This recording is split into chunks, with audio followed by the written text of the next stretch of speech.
और अब उसमें हम एसेट निर्माण, एसेट क्रिएशन पर बल दे रहे हैं। डिजिटल इंडिया अभियान ने भी पूरे देश में लाखों डिजिटल एंटरप्रेन्योर का निर्माण किया है। देश में 5 लाख से अधिक कॉमन सर्विस सेंटर में ही लाखों युवाओं को रोजगार मिला है। 5G के विस्तार से डिजिटल सेक्टर में रोजगार के अवसर और बढ़ने वाले हैं। साथियों, 21वीं सदी में देश का सबसे महत्वाकांक्षी मिशन है मेक इन इंडिया, आत्मनिर्भर भारत।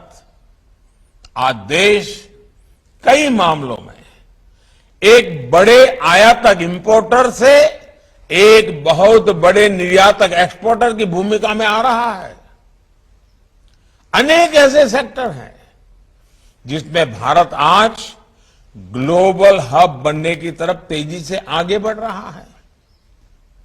जब खबर आती है कि भारत से हर महीने 1 अरब मोबाइल फोन पूरी दुनिया के लिए एक्सपोर्ट हो रहे हैं, तो ये हमारे नए सामर्थ्य को ही दिखाता है।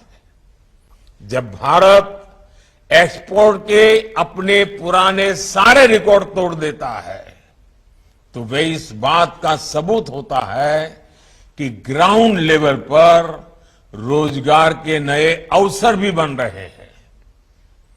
आज गाड़ियों से लेकर मेट्रो कोच, ट्रेन के डिब्बे और डिफेंस के साजो सामान तक अनेक सेक्टर में निर्यात तेजी से बढ़ रहा है।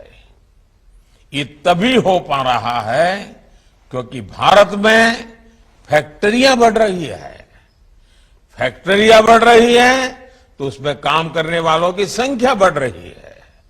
साथियों, मैन्युफैक्चरिंग और टूरिज्म 2 ऐसे सेक्टर हैं जिसमें बहुत बड़ी संख्या में रोजगार मिलते हैं। इसलिए आज इन पर भी केंद्र सरकार बहुत व्यापक तरीके से काम कर रही है। दुनिया भर की कंपनियां भारत में आए, भारत में अपनी फैक्ट्रियां लगाएं और दुनिया की डिमांड को पूरी करें। इसके लिए प्रक्रियाओं को भी सरल किया जा रहा है।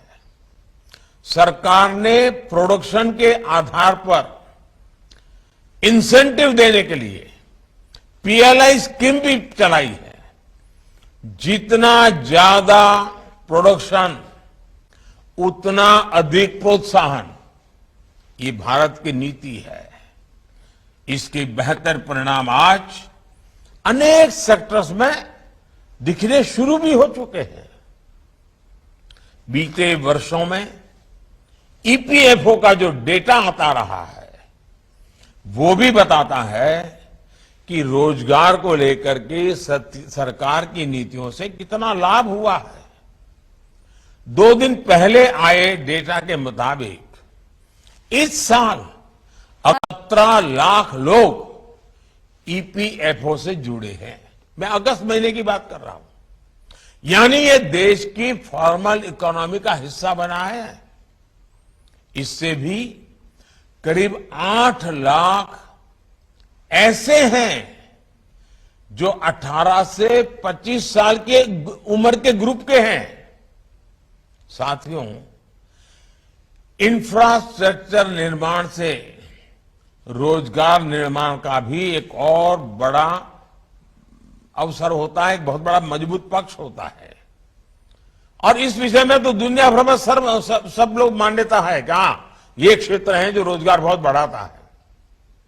बीते 8 वर्षों में देश भर में हजारों किलोमीटर नेशनल हाईवे का निर्माण हुआ है। रेल लाइन के दोहरीकरण का काम हुआ है।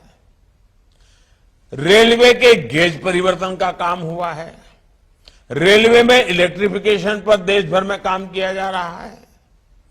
देश में नए हवाई अड्डे बना रहा है। रेलवे स्टेशनों का आधुनिकीकरण हो रहा है। नए वाटरवेज बन रहे हैं, ऑप्टिकल फाइबर नेटवर्क का पूरे देश में बड़ा अभियान चल रहा है, लाखों वेलनेस सेंटर बन रहे हैं, पीएम आवास योजना के तहत 3 करोड़ से ज्यादा घर भी बनाए गए हैं। और आज शाम को धनतेरस पर जब मध्य प्रदेश के 4.5 लाख भाई बहनों को अपने घरों की चाबी सौंपूंगा, तो मैं इस विषय पर भी आज विस्तार से बोलने वाला हूं। मैं आपसे भी आग्रह करूंगा, आज मेरा शाम का भाषण भी देख लीजिए।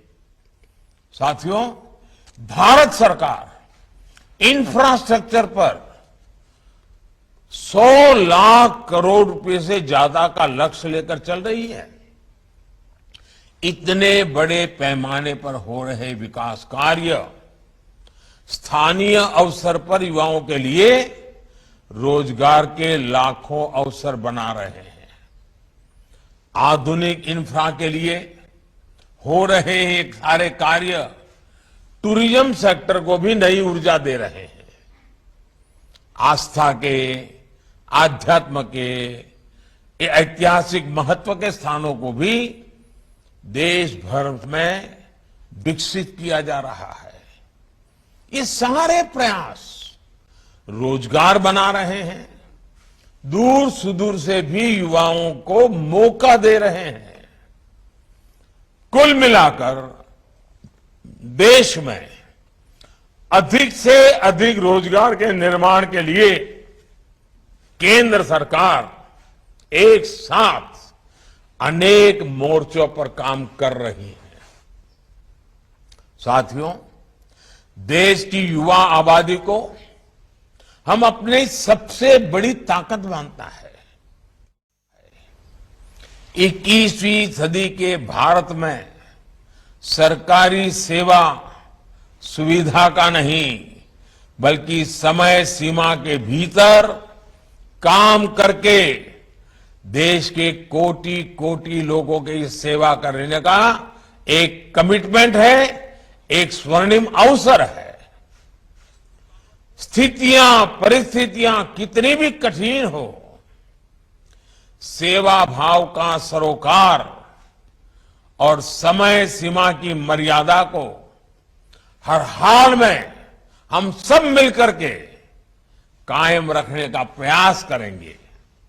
मुझे विश्वास है कि आप इस बड़े संकल्प को ध्यान में रखते हुए सेवा भाव को सर्वोपरि रखेंगे। याद रखिए, आपका सपना आज से शुरू हुआ है, जो विकसित भारत के साथ ही पूरा होगा। आप सभी को फिर से नियुक्ति पत्र, जीवन की एक नई शुरुआत के लिए बहुत बहुत शुभकामनाएं हैं। और मुझे विश्वास है कि आप मेरे अनन्य साथी बन करके हम सब मिलकर के देश के सामान्य मानवी की आशा आकांक्षाओं को पूरा करने में कोई कमी नहीं रखेंगे।